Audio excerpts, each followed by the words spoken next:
Thank you for downloading this podcast from the British Theatre Guide. For more information about British Theatre Guide, please visit britishtheatreguide.info. The 2024 summer season at Regent Park Open Air Theatre in London will open with a new production of William Shakespeare's Twelfth Night or What You Will, directed by Owen Horsley, an associate artist of the Royal Shakespeare Company and an associate director for Cheek by Jowl. I spoke to Owen at a break during rehearsals, and I started by asking him, why Twelfth Night? Twelfth Night was a play that was suggested to me by Tim, along with some others. Tim Sheeder, who was the artistic director at Regent's Park, now at the Donmar, and we talked about a couple of plays, and we talked about this one in particular, mainly because I was really intrigued by the very clear kind of queer themes in the story that still feel very relevant and still feel quite important to put on stage now. So I think that's really where our conversation started, and that's certainly where our conversation is continuing in the room in terms of the production as well. It's also a play that I think is really complex as a comedy. I love all of Shakespeare's comedies, but I think this is by far my favorite. I think it's like the last of his kind of almost traditional romantic comedies. So the idea that, you know, you start in chaos and then you end with marriage. And then I think after this, he kind of starts to go into worlds of like Measure for Measure and Cymbeline, and there's slightly more knotty ones. And you kind of start to see a bit of that in Twelfth Night, and it just being this really interesting investigation into joy, but also grief as well. Yeah. Like it really is kind of a little bit like Shakespeare's comedy about grief, really. Yeah, and it's where the comedy sort of borders on cruelty, and you don't feel, you're not sure whether you should be laughing at it or not at times, aren't you?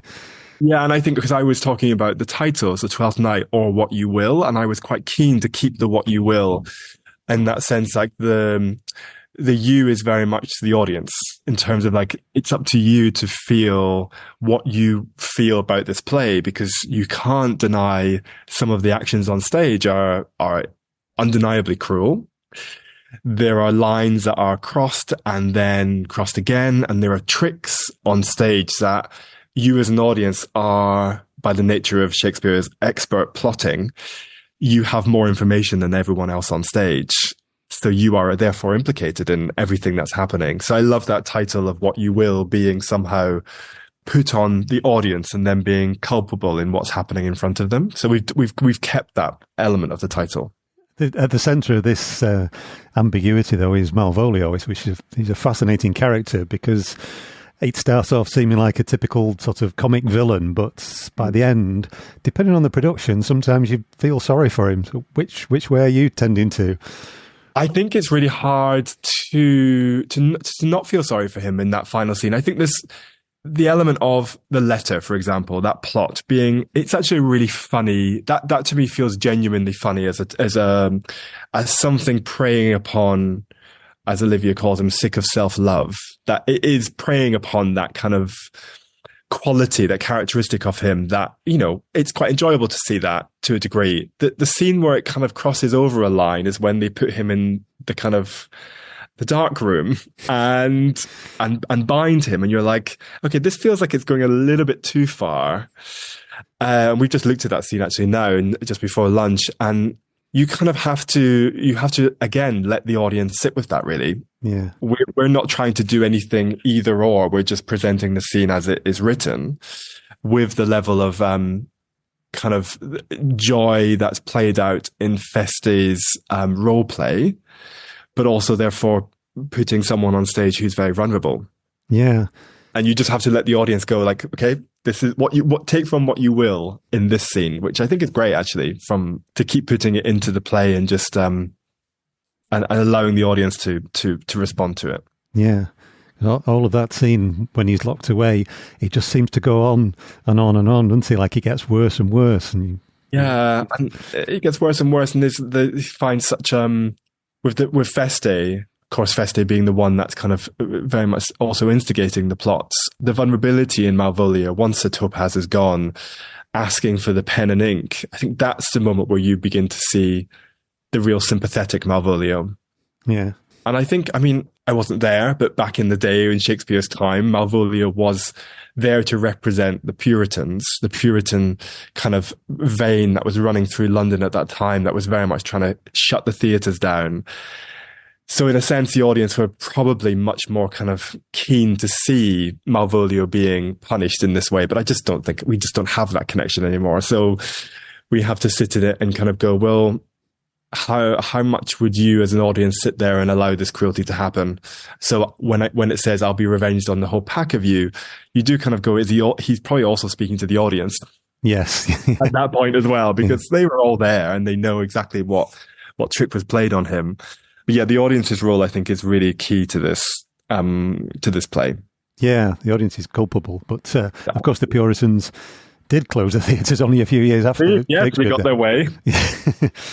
But all of this is running alongside a very sort of light love story as well, though, isn't it?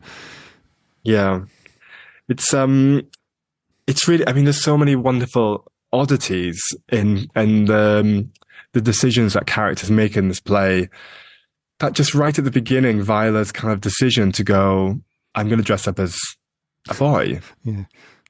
And it's done with such kind of like dexterity of thought. Like it's always with Shakespeare. I mean, if you have a decision, you're going to have it quickly. You're not going to sit on it for two scenes. Like, we're very grateful for Shakespeare for that, but it's like, it still makes it really interesting. And we've talked a lot with, in the room, that this play could end in terms of this particular plot at so many moments, but Viola refuses to get out of drag. And it's really interesting that she does go, she kind of lays out this love triangle, and then she kind of turns to time. And she goes, actually, time, you're going to deal with this, not me. So it's kind of fascinating. We've discovered, it really does come back down to like that idea of grief. Yeah. It does say right at the end that it's my brother that I imitate. She says those words. So you do go, there is some response to grief in this drag. And also, the thing that connects Olivia and Viola is the death of two brothers, or the assumed death from Viola's point of view of two brothers. So there's that love story, and again, Orsino's wrapped into that love triangle, which is so much fun because of mistaken identities. But it's like, it's so fueled by either or just a desire not to feel the grief. Yeah. Not to go there. What can I do to distract myself from this feeling I have? And Viola kind of goes very much into dressing up. And, Olivia, I think, is a fascinating character. She's such a performer that she's kind of also performing something to stop her from feeling the grief as well, which I think which is really fascinating. In a sense, that's the structure of a farce as well, though, isn't it? There's so many points where they could get out, but they just make it worse instead. They just make it worse, and you kind of do it. I feel there's so many moments we've discovered that Viola could solve the problem of the play. Yeah. So it's as fascinating to speak like she obviously doesn't want to, which is really interesting. I mean, obviously it's great for the audience because we don't want it to end, because we want it to see it descend into chaos. But you do have to ask that question of the character sometimes. Yeah. And he does play around, which you hinted at before. He plays around with gender roles quite a lot, which would have been different in his day, because this would have been a boy playing a girl playing a boy. But it's different. You can't really do that with a modern audience because they're not used to boys playing girls in quite the same way. But there's still something quite contemporary to come out there, isn't there?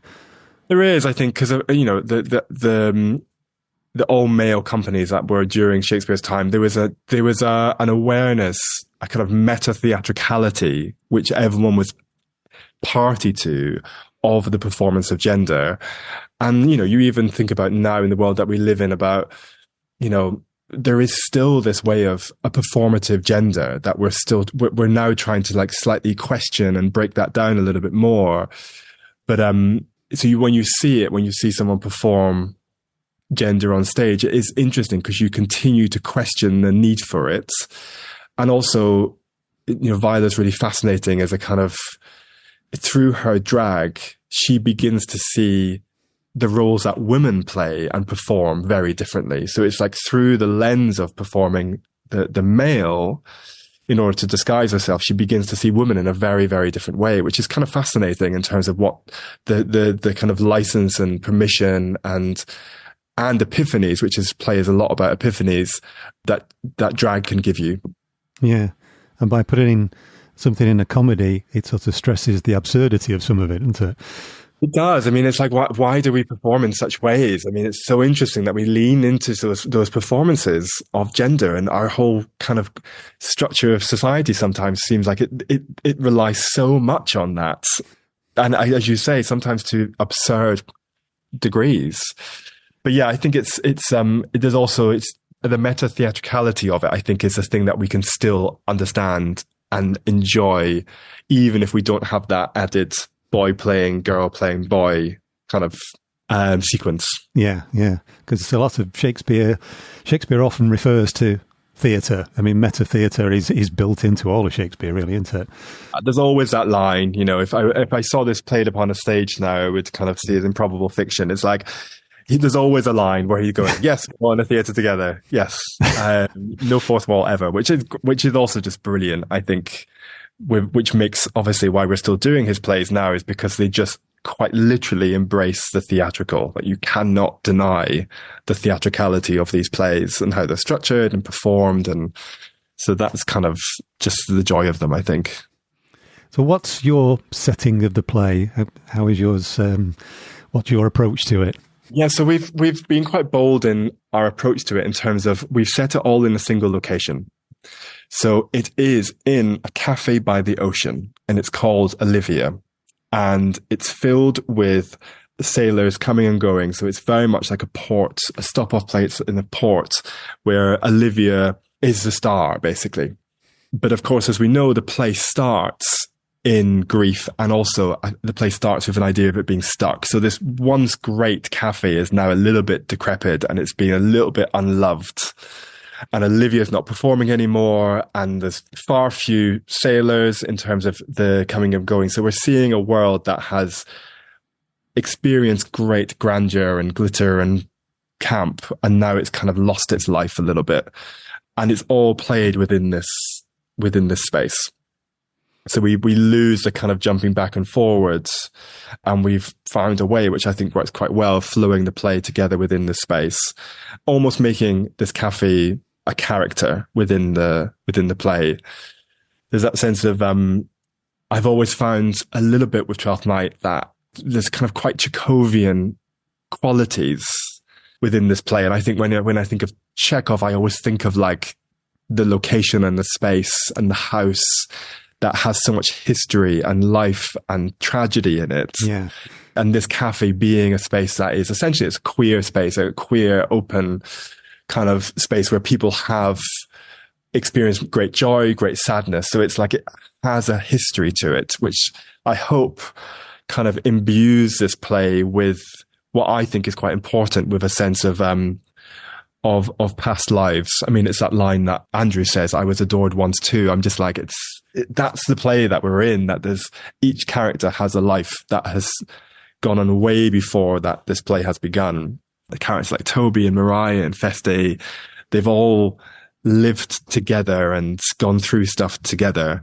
And that in this production, that group is much more a chosen family of people who have been together for a very long time, and in their own way are all mourning the death of this brother. So the brother is a big part of this story as well. We've given him a name. Right. So his name is Maurice.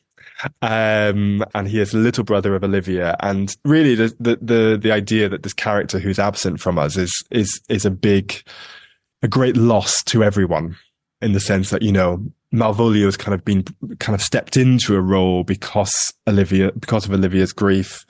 Toby, who's a great entertainer, who's actually a drag queen in our version, has lost his audience really and turned to drink. Mariah's lost her function because she doesn't really have a cafe to run anymore. And Feste is really interesting because Feste has disappeared at the beginning of the play and then decides to come back. So we have the arrival of Feste back into this group. So it's a little queer family that we've created for this version. Yeah, because quite often you think when you see how they behave with each other, you wonder why they put up with each other, why they stay together, don't you? There's so much love, but there's so much hate and pain, and you know, like they are in this version. They are the friends that you found when you were 18 years old that you can never live without, but they send you insane. Yeah. Especially when you think of like queer families and people that you find when you don't feel that, you know, it's the idea of chosen family. It's something that we, you know, in a kind of queer community understand as something that the family that you find when perhaps tragically you lose your family because of your sexuality. So these characters are people that have spent, you know, 30 odd years together. Yeah. And once had a great time together. And now we're just witnessing that maybe the times are not so great anymore. And also in the play that I've kind of found really interesting is that there's an obsession with age in this play. Age and youth and, you know, that time when we're maybe not feeling so young anymore. And then like these kind of young kind of characters of Sebastian and Cesario come in and we're fascinated by them. But also at the same time, it's slightly reminds us of our own kind of aging. Yeah, I know how that feels when you... Yeah, exactly. Drawn from personal experience, yes. Yeah, I was just thinking another example of what you were talking about with like you find it quite often with old people, like with grandparents, they have a best friend of their age that they're always complaining about, and you think, well, why do you have them as a friend? And you know, they... Yeah, we found that with Mariah and Toby in particular, that this relationship is that they can stand right opposite each other, screaming to each other's face, and then burst into laughter. Like it's just that kind of history. But so there's such a joy in their relationships, and I think people watching the show will really recognize these friendships that we see on, because I think we all have them, like you say, in every generation. Even if you're younger and starting those relationships, you kind of know the friends that you're probably going to be sitting on a rocking chair next to, you know, when you're in your 80s. And I do like that. I think Shakespeare writes friendship so well in all his plays, and I think this is maybe something that I haven't felt when I've watched this play has really been explored in terms of the friendships that we see on this stage. So how's your staging been affected by where it is, by being at Regent's Park and being in the open air? Yeah. I mean, it is amazing to be here. I have to say, like, we're rehearsing at the moment in Regent's Park, so we can always just like pop our heads around and see the kind of seats there. So it's both like brilliant, but also like anxiety inducing kind of just theatre just being there. I mean, I think this play as well, with lots of Shakespeare, just really suits anything that's outdoor, mainly because the language is so befitting of scale and nature, and also the kind of sense of the images that you hear in these plays somehow find a different life within the outdoor. And as you know, like we are, you know, always at mercy to the elements. So, you know, there's that sense of going, these plays are so robust as Shakespeare, so that they kind of can take the sense of like things changing externally every night, when it's rain or it's like heat or something. Like there's always language that you can include into the experience for both the actors and the audience. So it feels very live and it feels very joyous and connected. So yeah, and I think that's always been that sense of going, with it being outdoors, you are, you know, you have to do that. You have to do the production that suits the play, that suits the theatre that you're in. But it's never really a challenge with Shakespeare, because there's such a joy of it being a play that you never feel like, oh God, we have to make it big now. And you're like, well, no, not really. It's like, it is inherently of a size. So I think doing it in the outdoor, I think is just going to, hopefully, he says, really just suit what we're doing in the rehearsal room. Yeah, and of course, lots of his plays were written for outdoor theatres anyway. But absolutely, yeah. It's a challenge for actors to perform outdoors if they're not used to it as well, isn't it? I think it is. We'll get into the theatre and we'll do lots of work just in terms of really embracing the space. I always think it's really good for the actors, the company of actors, to feel like there's an ownership over the space, so that we are inviting the audience into our space. So that does require a lot of like, you know, we do lots of work where, you know, I'll send all the actors into the theatre, playing scenes across the stage, like really getting a sense of going, when we open, when we get the audience in, let the audience feel like they're in very safe hands. But that does take work, and it does take a different, a kind of level of discipline and technique and muscularity from the audience. So it does take a while to find that ownership, but that's always the plan to do. I think some of these actors have played this theatre before, which is always really useful because it's like a muscle memory as well. Like as soon as you get on that stage, you're like, I can't remember doing it, and then suddenly you're doing it, and you're like, oh yes, I remember exactly. It's in my muscle memory already. So I think that's always helpful to have people in the company who are familiar with it, because then through osmosis, they slightly teach the other actors through it. How did Shakespeare come into your life? Where were you introduced to Shakespeare? I was introduced to Shakespeare. I was a child that could never sleep. So I was very much like frustrating for my parents, because I would always come down and kind of say, I can't sleep. And then they'd have to send me back to bed. And they had this genius idea. Neither of my parents are in theatre, but they were like, well, I think they saw it in some kind of shop, and they saw the Tales of Shakespeare on cassette. And they were like, we'll get this for Owen because this will send him to sleep. I mean, what was good is that I didn't come downstairs anymore, but I was just laying in bed listening to like the voices of like Judi Dench and Derek Jacobi and Juliet Stevenson reading the stories of Shakespeare. And it's one of those things, it was always the stories that interested me first. And then that then grew into the language. And then, you know, because I was nagging my parents, I was like, can we go and see it? So it was really by the sense of just going like, how do we make our son go to sleep? Turned into like a little bit of an obsession from a very, very young age with Shakespeare. And then I was really lucky when I went to drama school that I started working with Declan Donnellan with Cheek by Jowl. And I was there for I was working with the company for like 8 years. And it was just, I mean, the best times of my life working with that company, and touring around the world with Shakespeare as well is so great because you realize there are no rules. Yeah. And how brilliantly his writing can just connect to different cultures and experiences around the world. And you learn so much from doing that. And I'm, you know, forever grateful that I had that opportunity, really. Yeah. I've got Declan's latest book at the side here, actually, that I'm just in the middle of. What did that teach you as a director then, working with Cheek by Jowl? It's so many things. I became a lot more confident with the language itself. I think I didn't go to university, and I was always very scared because somehow at school I was taught that Shakespeare should be academic. And I found that really off-putting because as a child, I was like, I get it and I understand it. And then suddenly at school, it was like, oh, no, you have to understand it like this. So I was very scared because I was like, I didn't go to university. I don't have that propensity towards going into the academia of it. And then when I went into the room with Declan, it was just like, oh, it's there to be done. Like these plays are there to be performed. And then you start to realize how malleable the language can be in terms of like, you don't really know what you're saying until you know who you're saying it to.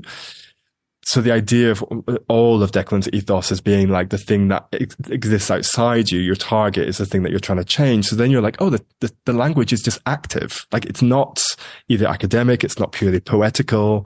It's something that is there to be used and it's your ammunition. And then I think I just found there to be more freedom in just doing the plays. And also like the way that Declan and Nick build a company has always been an ethos that I've seen just in theatre in general, about theatre being something that is about community and about company and about ensemble. So that was something that I was like stepping into that room going, we are all in this room doing with a singular goal. So it wasn't the world of theatre where you kind of have like the kind of, for want of a better word, like the star, and then suddenly everyone's kind of, it was never that. Yeah. It was never that. And I always go back to like, that to me is like the best type of theatre is that sense of collective responsibility of storytelling and ensemble building, basically. So those are the great things that I learned amongst many, many other things over at the time with Cheek by Jowl. And I know you do Shakespeare coaching as well.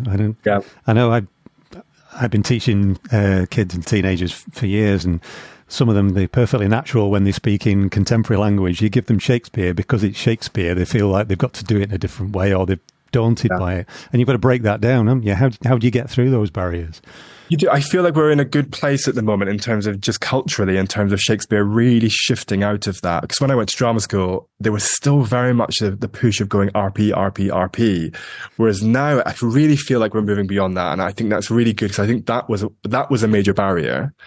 because it's like RP, but also just people can just refer to it as like, your Shakespeare voice. So you kind of go, thankfully, we're kind of moving into a generation now where people don't even have that as a reference point, which I think is great, because now you're not having to break that down. But I think there's something in allowing there to be a real skill when teaching Shakespeare, of kind of going, you are learning a skill here, and a curiosity about language and how we use language is what's necessary to start the work on that skill. But it's like a muscle doing Shakespeare. It's like something that you need to keep working out, because it's not something that we do naturally. So you have to kind of go, what are the skills here? Whether that's the rhythmical things that Shakespeare does, or the way that he constructs the thoughts, all those brilliant, exciting rhetorical devices that he uses, so that you're basically trying to teach people to be like text detectives. And hopefully trying to do that in a way that feels like a really positive thing, because you're doing it from a point of view going, how can I then, once I know all this stuff, how can I use the language? Not how can I go and write an essay about it, but actually how can I get on that stage and use it? And like, it's great because, I do lots of teaching, different drama schools. And I also, which is why I love doing Shakespeare, and I hope I continue to do it for the rest of my life, is that I continually learn from the person who's speaking it, because there's a sense of going, everyone without any kind of effort of their own brings their own imagination, their own voice, their own experiences to it. And because, like I said, it's so malleable and it's so robust that you kind of just go like, of course it can mean that. Yes, it can. And I think that's what's really exciting. So that I think what I try to always endow with the people is like, learn the skill, enjoy the skill, and find your ownership of it. Is there anything while you've been rehearsing this play that you've discovered that surprised you about it? Yeah, I think it's really interesting. I was talking about this to the actors the other day. Directors have so much time alone before you get into rehearsals, just kind of having all the great ideas, the best ideas you've ever had in your bedroom with the play. And suddenly you have to meet the play really on day one of rehearsal with the actors that you've got. And I think through experience of just doing this for a while, you have to really kind of go like, okay, that idea I had in my room in isolation, it doesn't work with the play. The play has an energy, and your version of it has to be in conversation with that energy. And then there's sometimes where just an idea I had was like, actually, it just doesn't work with this. And I think the thing that I learned most kind of in that first week was really to think, to really take seriously the relationship between Viola and Orsino. I think sometimes in the modern context, we can really devalue that relationship, mainly because of a lot of the things that Orsino says are, really kind of dodgy views about women. But it's like if you delve deeper into that character, you're also seeing a performance of masculinity that is being continually dented. And we understand the performance of masculinity as being someone that might have these views about women, and you kind of go, but there is a change that this character makes. So you do have to kind of take this relationship seriously. And I think I realized the similarities between Viola and Rosalind, that when Viola hears these views, that she kind of, I think, intuits comes from pain, that she becomes like Rosalind does to Orlando, a teacher, that she does step into that role of going, I can see this avenue of thought that you're going through, but I, through my drag, through my performance of masculinity, need to teach you something that is going to serve you better. And I think genuinely it works, because I think he is a different person by the end. So I think that relationship has been something that's really flourished in the room with the actors that we've had as well, which I could, before rehearsals, kind of had a view on it, but I feel like, it's never good to judge characters or judge moments. It's good to always meet them, at face value. Yeah. Peter Brook wrote about that a long time ago, about how first time he directed, he went into the rehearsal room with a book full of notes of what he was going to do, and he ditched it by halfway through the rehearsal because it didn't work. You have to do that. It's kind of also like, it's quite liberating now. I think when I was younger, I got really scared by those moments because I was so petrified of being wrong. that I would somehow hang on to an idea for dear life because I didn't want to admit. But now I'm just like, it doesn't work. It's totally fine, because you've just got to like enjoy the energy of the first of all the play, but also the company, and also what the actors bring into the discussions about the play is, often infinitely more interesting than what I've got to say. So you do all that work, and then you just have to be prepared to let it all go. Yeah. So after this, what's next for you? Hopefully more Shakespeare. There's nothing I can talk about at the moment, but I'm hoping to do some more Shakespeare in the coming years. It really is a place that I find a lot of joy doing. I feel very comfortable doing it, actually, to be honest. I feel much more comfortable dealing with this language sometimes than the idea of, three characters sitting around the table. I feel like this is a world that I understand quite well now. And I'm doing Twelfth Night now, but you can hopefully I'll do it again. And do it many more times. But yeah, there's hopefully a few more Shakespeare projects in the pipeline. That was director Owen Horsley, whose production of Twelfth Night or What You Will runs at Regent's Park Open Air Theatre from the 3rd of May to the 8th of June 2024. For more information and tickets, see openairtheatre.com, or for more information about Owen and his work, see www.owenhorsley.com. You've been listening to a podcast from British Theatre Guide. For more information, please visit britishtheatreguide.info.